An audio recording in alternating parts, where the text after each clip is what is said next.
Be very welcome, Kara. Tell us a little bit about you. I was going to tell people about you, but I believe you are the best person to talk about you. Yeah. My name is Carroll. I'm a holistic wellness coach specifically for high functioning women who are feel like on the edge of burnout and ready to make a change with their hormones or energy or weight, but with real lasting change, no gimmicks, quick fixes. My background is as a nurse practitioner, so I was in the medical field for a good 12 to 13 years before I made this change. Made it because I became crazy overwhelmed and burnt out myself. So tried a different approach and it has led me here, and I'm very excited and happy to help other women not get to that burnout stage. I'm a mom. I have 3 girls. That's a little bit about me. You talked about a point. You went on this journey, right? You needed this because you were in a moment where you needed. Many of us also only search for responses for to switch their life when the burnout comes, right? Yes. What are symptoms that we can acknowledge? Because some symptoms probably are most common, others not. And what are symptoms that women can, and women work Yeah. differently than men. So, what are symptoms that we should be paying attention to? Yeah, so I definitely love this question because we want to stop it before it gets to that like critical point where it's extremely hard to get back. The nuance is that everyone's a little bit different. Some major ones are, really not finding joy in the things that you used to like look forward to, kind of always feeling tired, even if you get like a good 7-8 hours of sleep. Things like, changes in your bowel movements, changes in your appetite, weight changes, both positive and negative, can kind of be a sign depending on how your body deals with stress. Inflammation is another big thing that starts to come up. So if you're getting sick, and when you get inflammation, then you start to have other symptoms that kind of go down. So things like bloating, getting sick a lot often because it affects your immune system, or not recovering like you used to. Like if before you're like, oh, I just would get sick and it'd be over in a couple days, and now it's lasting 2 to 3 weeks. Those would kind of be signs that you're tipping into that overwhelmed, complete burnout stage. And we really, when we start to get to know our bodies, and that's really what I like strive to have every woman start to realize, is like, how does my body respond to stress? So like for me, as soon as my neck gets all tensed and tight is like a sign like, oh, I might need to like take some deep breaths, scale back a little bit, kind of try to figure out like, what is my body trying to tell us? I think a lot of us kind of sweep our symptoms under the rug because we have to push through, we have to keep going. We are juggling usually a lot of balls in the air, and that if we slow down, things might fall through the crack. But I'm here to tell you that slowing down actually helps you succeed more for it. When we're all stressed, our brain isn't thinking properly and all that. So taking a step back and kind of really trying to figure out what is my body trying to tell me is like that first awareness step. I love that. And now that you were talking about the symptoms, I'm over 40, and many of the women here in the group also, and the community. And I started to search more about perimenopause because many people, or many women, and people in general, talk about menopause, but not perimenopause. And I was noticing some symptoms can be, how can we understand that we are not yet in the perimenopause, because the symptoms can be a little bit similar, some of them. How Yeah, can we understand we are going on burnout? Because I confess, I hear many people talking about yeah, burnout, and yes, I know I'm one of the women who pushes, and my schedules, since I'm like a night owl, I like very much to work in yeah, night, But I take care of myself, I rest, all of that. But yes, I know the circadian cycles. Yeah. I studied about that also, and I know working late it's not best for my body. But I don't understand if I ever felt I was burning out, because sometimes I feel those symptoms you told me, and sometimes more often. And now that I'm looking for information for perimenopause also, how can I understand if it's my case of Yeah. other women who will watch this, how can they understand where they they are in? Yeah, no, and that's a very good question, because some of it, it's very hard to tell with like a simple blood test, like if you are in perimenopause versus not. Sometimes it might be showing signs, but overall it's kind of hard to really pinpoint where you're at, especially if you just go to like a general like practitioner. Sometimes if you get some more in-depth tests, it might be a little bit easier. But some of those are very similar, exactly. And some of them are also like if your body is going through inflammation, your hormones get off. So the perimenopausal phase, you might not be able to tell exactly. However, the same treatment or the same like the way you go about it is the same. Like the way you deal with the symptoms are the same. Having your circadian rhythm, yes, is right as far as like where you go, how you sleep, and how you wake up. So it's starting to notice, the patterns is more what I would kind of encourage, is kind of really starting to, like for me, one of the best things to do was actually like writing down almost every day. Now that can kind of seem overwhelming. So most of the time I start with people just kind of checking in with themselves in the day, and start to relate it to other things that are going on in your life. Like, did you just have a stressful event? Did you have a bad night of sleep? Did you have, a big work deadline that you just met and now your body's crashing because the cortisol is now like, okay, now I'm okay. So it kind of comes back in. And the stress also affects the hormones. So in my belief, like that perimenopause phase, I think you could be in perfect health and still get some of them. But I do think if you are stressed out, if you are not eating properly, getting movement, getting sleep, those symptoms can be worse. So kind of tackling some of burnout, some of that underlying stress, making sure you're taking care of your body at like a cellular level will help suppress or stop some of those extreme like perimenopause symptoms, because there's not really a good test, and it can last anywhere from a year to 10 years before you actually go through menopause. So that's why I love that we're having kind of a menopause movement right now, because the more aware we are that this happens, the better we can take care of ourselves, for it. So things in general that help with the hormones are making sure you have good bowel movements, because your estrogen comes out through your stool. Movement, and specifically like having weightlifting, like making muscle, helps keep your metabolism stable, but also keeps you stronger, and you lose that muscle very quickly. So when people are dealing with some of like the extra weight gain around like perimenopause, a lot of times doing weightlifting can actually help maybe the body a little bit more than stressing it out with like too much HIIT or too much cardio. The body, that muscle building really helps with that metabolism to keep it stronger longer. And all of these kinds kind of work with like the stress part of it too. Like if, it goes hand in hand.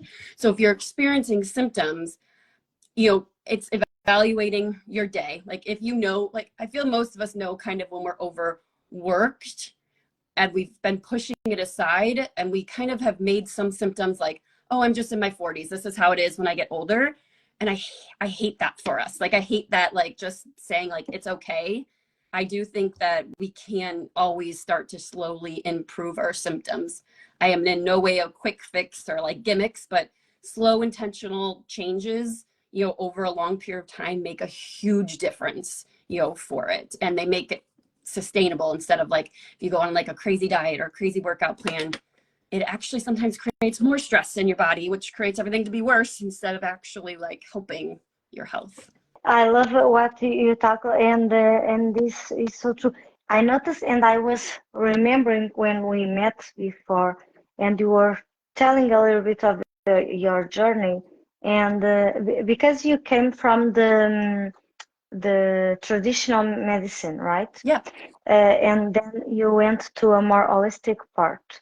And I want you to tell us a little bit about that. We talked about this before, that medicine in general is very focused on treating what is already bad, right? Yes. And you are decided to go a step back and treat on the prevention, so things won't go bad. So tell us a little bit about that, how important it is, because we are very focused on the cure and not the prevention. And also tell us a little bit about hormones, because mostly because we women are different from men. Yeah. We work the same hormone can show up more or less depending on the time, since we work differently. Tell us a little bit about your journey, about the awareness we need to have Yeah. to switch the mindset, right? Yeah. And also have the information Okay. about the importance of the hormones we have. Yeah. So I'll start with the transition. So as a nurse practitioner, I was seeing patients every 20 minutes. And usually they would come back, and yes, it was giving them medicine, coaching them a little bit on like, okay, change your diet, like you need to exercise more. But then they would leave, and 3 months, 6 months later, they'd come back and it was either worse or the same. And maybe they started to do something in the beginning, but it never was sticking. And through my own health too, like I ended up in the ER for migraines when my daughter was upstairs having tubes in her ears. Like my burnout became too much. So what I ended up really wanting to do was, really trying to focus on when we have high blood pressure, hormone issues, like they don't happen in a single, like it's not just my headache was causing everything else. Like my whole life was going into that symptom. And that's where like our medical professionals now, like they only have so much time. They do the best with what they got, but they don't have the time. A lot of them don't even have some of the training like in the holistic medicine. Like this was a whole new world to me when I stepped back from the traditional medicine and went to this. Like it's a very different way of thinking. So for me, when I work with someone, if it's hormone issues, like getting their cycles back on track, or if it's like a blood sugar, blood pressure issue, we have to look at all parts of yourself, like what's going on in your relationships, what's going on in your finances, your purpose in life, your career. All of that plays a factor into your health because of the way you respond to it, because of how it affects your life. So it's not just talking about like food and movement and sleep. Like there's other factors that go into it. And I think that's kind of what we get wrong right now, is that when we want to lose weight, we take a weight loss medication. When we want our blood pressure to go down, we take a blood pressure medication. But we don't actually treat why the blood pressure is going or why the weight is coming up. So either when we stop the medications, the weight comes back, or when we, the blood pressure medication, you need to add more eventually because the stress or whatever is causing that to be elevated is still there. So just, it's more of a like treating the symptom, not necessarily the actual like root of the problem. And I think, for people who aren't there yet, who don't have a chronic issue, it's really starting to understand what your body's telling you and be aware of those warning signs. So you can say like, no, this is not normal for me. Like, this is not just because I'm getting older. Like, this is actually my body telling me something. And I think we'd be much better off like advocating for that health, that we can live a long, healthy life without all of these things. We don't have to just assume that this is how we're like, this is just because we're getting older. And now I'm not against medications because a lot of them have a very good helpful and they can help you. I just want them to, if you need like a blood pressure medication, that then we're doing the work on the other side to bring down that stress, that inflammation that's causing the blood pressure to go rise. And then hopefully you can come off of it, because we made those medications for a reason. So they are good, but just not in its sole like treatment plan, just not that in itself for it. So that's kind of been my journey now. It's like when we get out, we really make sure to look at the whole picture, and really that starts to help. Like I don't promise any like weight loss or coming off medications, but that's what happens when you kind of address your whole life instead of just one spot of it. You end up getting this snowball effect of everything kind of starts to get in order for it. Hormones, to switch to that topic of like what we need to know. I mean, we're hearing a lot of like cortisol right now. I feel like has its big like name for it, and cortisol is good. Cortisol keeps us alive. Like we want to have cortisol. Like if we didn't have any cortisol, like we wouldn't be living, we would die. So I don't like the bad name that it gets, because it helps us focus, it helps us concentrate, it helps us get us through, you know, those big pushes and presentations. Like right now, my cortisol is probably high just to get me through this, but we don't stop that. So like if I, on the end of this, then went and did a crazy workout that was really high intensity, then my cortisol is still up.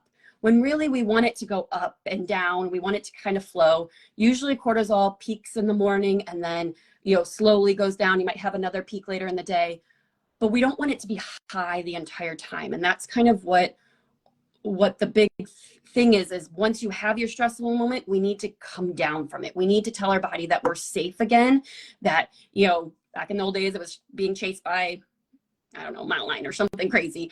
And we had to like, then we would stop and we'd get the kill that we had for dinner, and then we'd celebrate and we'd dance and we laugh and we'd like have community. Like, so those are the things that like when we think of stress and cortisol going up, it's not that that's bad. It's just that we have to have a way to like, then say like, okay, I'm you know, safe now. You know, the stressful day at work is over. I'm home, I'm in my environment, you know, so finding out a way to like take away that stress at the end of the day or at the end of whatever you're dealing with, to help kind of reset the system so that then your cortisol can come up again. So cortisol gets a bad name, but it is good for us. But at the same time, we just have to, like, after a stressful event, like deep breathing, slow movement like yoga or walking, you know, can kind of signify that you're safe. Singing, dancing, meditation, you know, even in community. Like I know sometimes with introverts, this might not be the case, but if you have a person that brings you joy and comfort, communicating with them, spending time with that person, or if you like reading, or, you know, something like a solitude moment, get outside in nature, take a walk, like all of those things can really help calm down the nervous system, so that then you could say, okay, I had my stress and now I'm completed the stress cycle and we can move on, you know, for it. So cortisol is probably the big one. Do you want me to go into like the estrogen and all that stuff with it, or The main ones that, so we can have yeah, an overall understanding. Yes. so estrogen and progesterone. So like in your when you have a normal cycle, you have estrogen and progesterone. Estrogen kind of peaks later in the cycle, and that's kind of sometimes what brings like the more moodiness to it, the more hunger signals, like when you get those cravings like towards your period and all of that, like that's kind of what happens. But there's a normal natural ebb and flow in it. And if your system is messed up, like as far as has inflammation, you're not going to the bathroom regularly, you're not sleeping regularly, like your hormones love like that circadian rhythm, every cell in our body kind of goes in it. So if those things really get off whack, and I'm not talking about like one night, I'm talking about like a consistent pattern of like not getting sleep for it, can really throw those off and make it so that it disrupts that cycle. So some people get on birth control, but what I really kind of like to go is like, what can we do lifestyle to kind of get some of that back on track for it? And a lot of times when we do that, we can see some natural flows get back to, you know, the normal 28 to 30-day cycle. When you go through perimenopause, what's happening is those estrogen levels and the progesterone levels are fluctuating. Sometimes they're normal, sometimes they're not. Like it just kind of comes and goes. And again, if you are more of a inflamed, stressed person, those symptoms and those hormones might fluctuate a lot more than someone who is not that way. I do believe that like your genes, your hereditary, how your mom went through menopause, that can definitely play factors in it, but I don't think it solidifies our like, oh, this is just how my mom went through it, this is how I'm going to go through it. I do think that we have always the ability, maybe to not make it go away, but to make it a little bit more easy for us, or a little bit less of the symptoms for it. I mean, then you have hormones like your thyroid, which plays a lot in your, it's your whole metabolism as far as energy and different things. That's checked a lot with women going through perimenopause, because it can be an autoimmune disease, not always, but it can. Women are definitely way more likely to get autoimmune diseases, because we do kind of tend to keep things in. The inflammation goes up, and then it kind of triggers the body to attack itself, really. But if we give it the right nutrients and all that, it should kind of come down. The thyroid is on a cycle as well. There are blood tests that can test that. One of the main problems with that is most providers will only test one instead of like the whole lineup of the thyroid. So if you feel like your thyroid's off, like you're tired, you're gaining weight, your hair is thinning, and you want to get it looked at, try to ask for the thyroid panel and just instead of just one test. I think those would be better off actually detecting if something's going on or not. Trying to think what else. I mean, there's a lot of hormones in the body. I feel like I think those are like the main ones. Yes, yes, yes. And that was great already. We are here talking to introvert femprenuers, right? And many times it's difficult to, mostly for those who work from home, it's difficult to detach what is business, what is life, because things tend to mix a little bit. It's true. So once we understand those symptoms, we notice those symptoms, what can be, you already told about some things we can do, but what are some preventive routines we can adopt? Yeah, I mean, especially with working from home, I mean, I think your routine does need to be kind of set in stone. I would like to say I'm really good at this, but I'm not as well as working from home. Like a way to say that like work is done and having that like set boundary. Sometimes people say like it's blowing out a candle or shutting my laptop down, something to signify like this is done and now I'm moving into the rest of my day. You could make it like maybe you do a 5-minute walk right after work, so that like that's your like commute time, because a lot of times before when we were driving to work, we had that time where when we were driving in the car, that's like when we decompressed. We listened to music, we listened to a book, whatever it was. And then we got home and your mind kind of was able to shift. So maybe needing something like that to kind of do it, or even just a simple couple deep breaths after. I think that would be an important, like, to switch it off. Overall prevention, I really think it's kind of trying to figure out what works from you. I have a morning routine. I kind of hate sometimes where they say like you have to have like these 8 steps for a morning routine, but I don't think that's the case. Everyone is very different. We are an N of one. We are our best telling of what actually works. So kind of trying to figure out, when do you have good days? Like, is it when you wake up 15 minutes early? Is it when you have a big glass of water in the morning and that kind of feels invigorating? Is it going outside? Like I've been doing this new routine where I go outside with my daughters and we kind of just put our feet in the grass because it's finally warm outside, where it's not snow on the ground, and we can just have a moment where you can like listen to the birds and feel the grass and then come in. So finding something that kind of sets your morning up where you feel calm and relaxed. I would say that if you can avoid touching your phone in the morning, that would be a huge benefit for your brain. If you have to check if there's any emergencies, fine, do that. Look and see if there's any text messages that you have to deal with right then. But then leave it in the bathroom and go get ready. Do like, try for the first, and this is where I talk about like small movements. Like if you're used to always having it by you, like try for 5 minutes. Like just leave it in there for 5 minutes and go do one thing and then come back and get it. And the next day, see if you can get to longer, a half hour, an hour, whatever that may be. But that just not having the immediate attention of either work or the news or social media at you in your brain, it allows you to kind of just be, and not get so excited right away for it. Kind of let you ease into the day.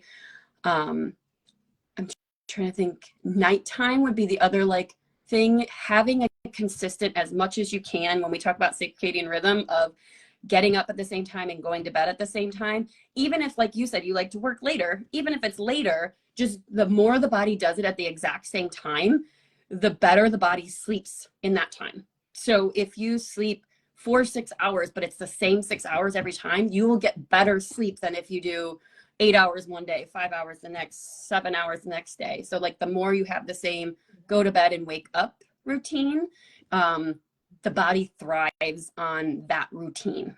When it knows what it's getting, when it knows how it's going to sleep and when it's going to wake up, everything kind of goes better for it. The same thing with meals, like timing your meals at around the same time can really be beneficial to the body, of like knowing it's going to eat every 5 hours or whatever your schedule is. That can also help for it. So I think that's kind of some basics for it. I don't know if you have any follow-up for that. Yes, and well, it's like that. People are waiting for the magic pill, right?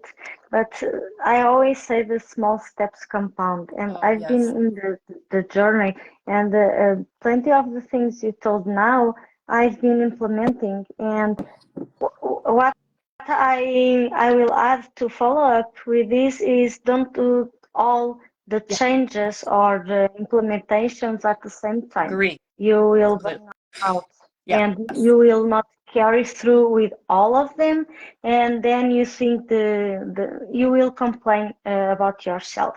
You will think that it's your fault, and no, it's not. It's because you are trying to do plenty of things at the same time. And other thing that helps me a lot is, yes, I want to do this. I do this until it becomes a habit. Then I will implement another thing. And other thing that helps me to forge the habit is to make it together with another thing I already do. Yes. Yeah. Habit stacking, the word that was Love missing. habit stacking. It's like one of my favorite things. It helps a lot. Yes, it helps. And we need to try, just because we saw a guru, an influencer, or me or you telling, we need to see what works for us. For instance, I've been struggling with drinking water for I don't know how many years. I struggle, and I have the water bottle in the back. A new one, because this year I already broke two.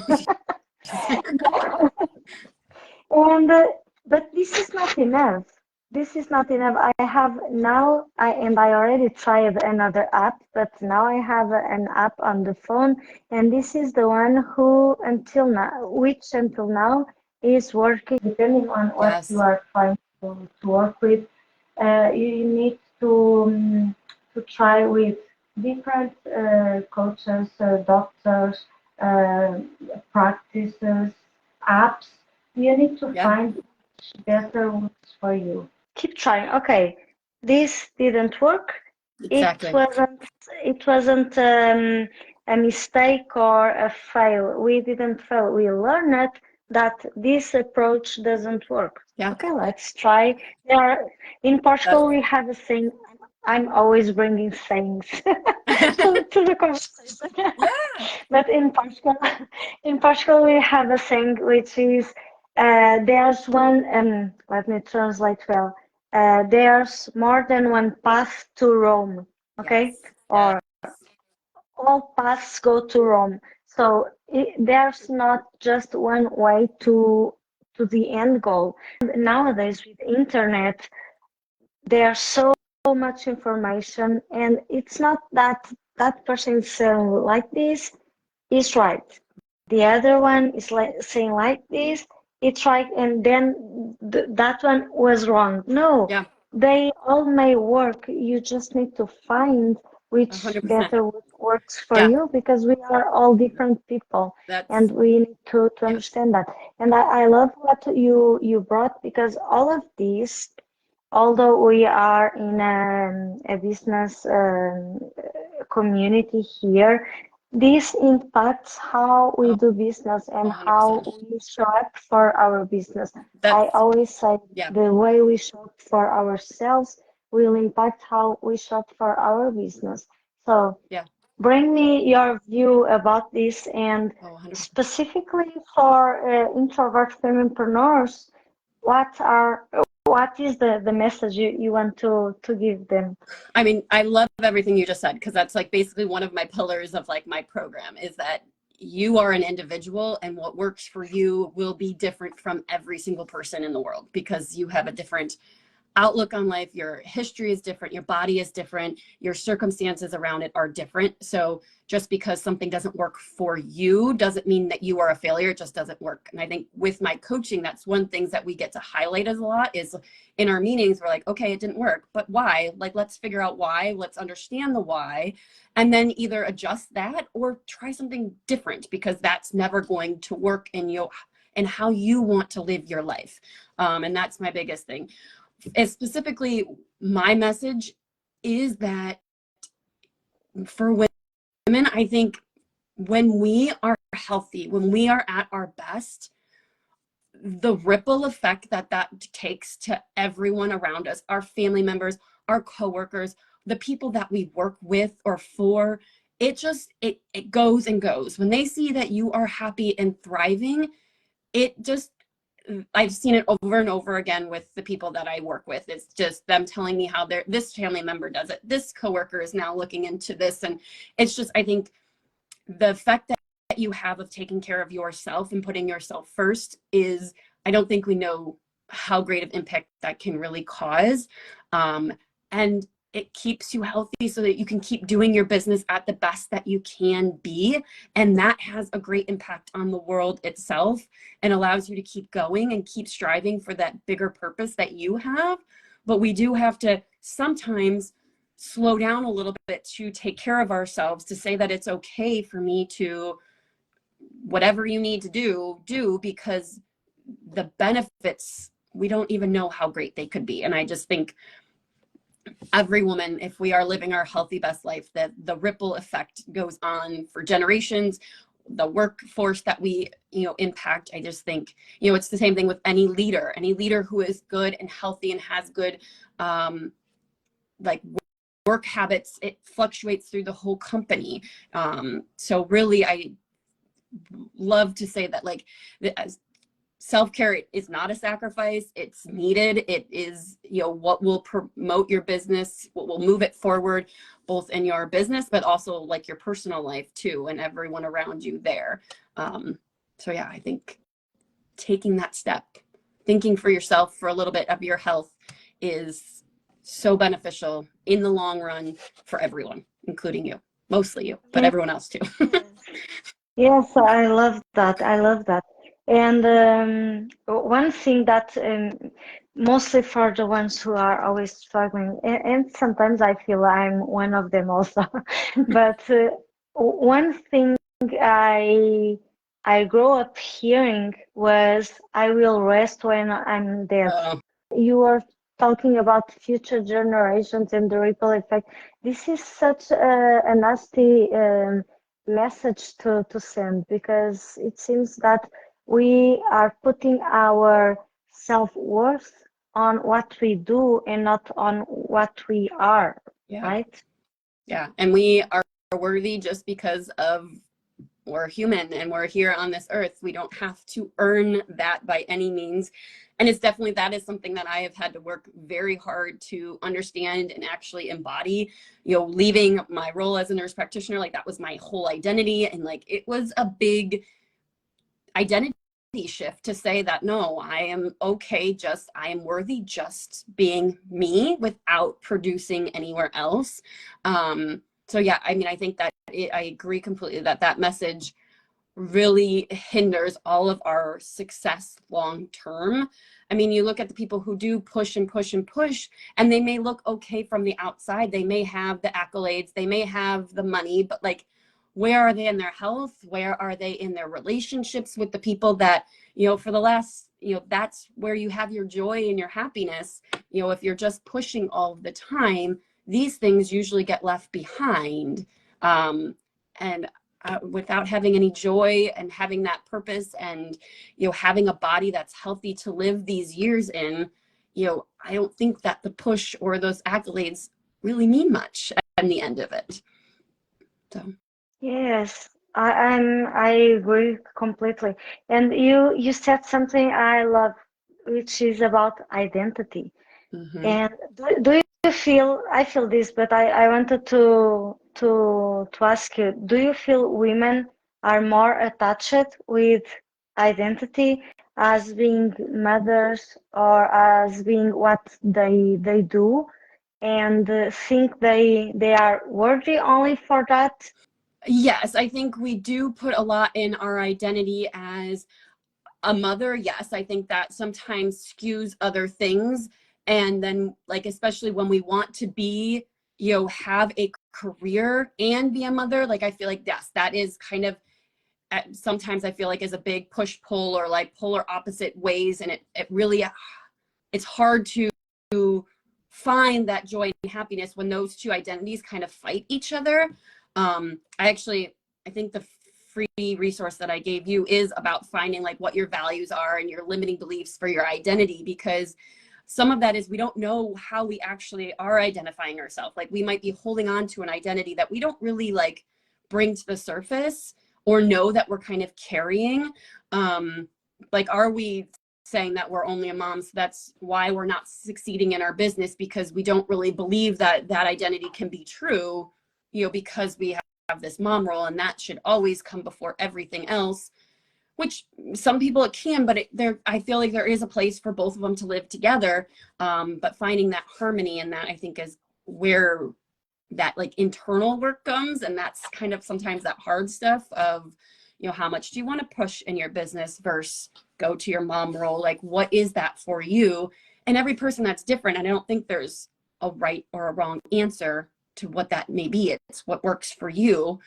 And ultimately, I think if you find that out, your children that you do have will only see you being happy and fulfilling your dream, which could only lead to benefit to them. You know, if you're miserable doing both, then they're going to see that and see that being a mom and being a business owner, being, you know, a career person affects negatively beyond the kids. So then that kind of leads to a generational issue. But yeah, the identities that we hold, and when we make change, that's where it has to start. So a lot of the time I'm doing work on that more than like your exercise plan or your diet plan or, you know, what else, because it's that inner piece that really shapes who you are. And a lot of times figuring out what that identity piece is helps make the rest of it easier if we can kind of step into that identity, love that identity, and then kind of move on from it. Does that make sense? I love that. I love that. We are aligned in that. In my mentorship, we also start with the internal dive and the internal shifts that need to happen and visiting the vision of success they want for them. And you were talking about I think it was the aligned and empowered, right? Yeah. Mm-hmm. When you can you speak a little bit about it? So I will drop the Yeah. link after. Aligned and empowered is it's a work like call it a power session where you can kind of go through it. At heart, for me, I feel like when you know what your values are, so it helps you name your top 5 values. I think a lot of us know some of them, but not all of them, and they change, so they're not set in stone. So what if you did this 5 years ago, you need to do it again. If you did it a year ago, I still think you need to do it again. So it really kind of maps that out, and then it helps us figure out, like, are we living up to that value? Is that shown in our life? Like, can we pinpoint where we did it? And this was a big switch for me when I was making these changes was I actually had my therapist write a eulogy, and I realized that like my family was my number one, but I was putting all my work first, and I was barely seeing my kids, and I was in the hospital because my kid was upstairs. Like my values, my life was not one with my values, so that made me very unhappy. So I think figuring out what you value in life and then going forward, it also goes into like limiting beliefs, which is, you know, things that we believe about ourselves that stop us from making progress. A weight issue is kind of the easiest one to kind of point out. So if you always think like I'm an overweight person, a lot of times that thought process or that belief that you are just, that's who you are, stops us from making some changes that go. Maybe make some, but then in the end, because you believe that, you find evidence that what you're doing is not working or what you're doing is not sustainable, and then you stop. So it's kind of trying to change some of those limiting beliefs, not like going to like, oh, I am not a person. Like you don't lie to yourself, but say like, I am someone who is working on having a better relationship with my body, you know, and it's not necessarily saying that you're going to lose weight. It's kind of just changing that negative limiting belief to something that it's like that growth mindset, something that you can work on, something that you are trying to improve or trying to just understand yourself better instead of being stuck in that like negative indentation for it. So it helps you kind of see those and kind of walk you through like a step to take to maybe change some of those limiting beliefs or live more in line with your values for it. So that's kind of the worksheet as it goes. So it's that inner work that is hard, but I think really if you want to change, that's some of the first steps that need to kind of really be realized and go for it.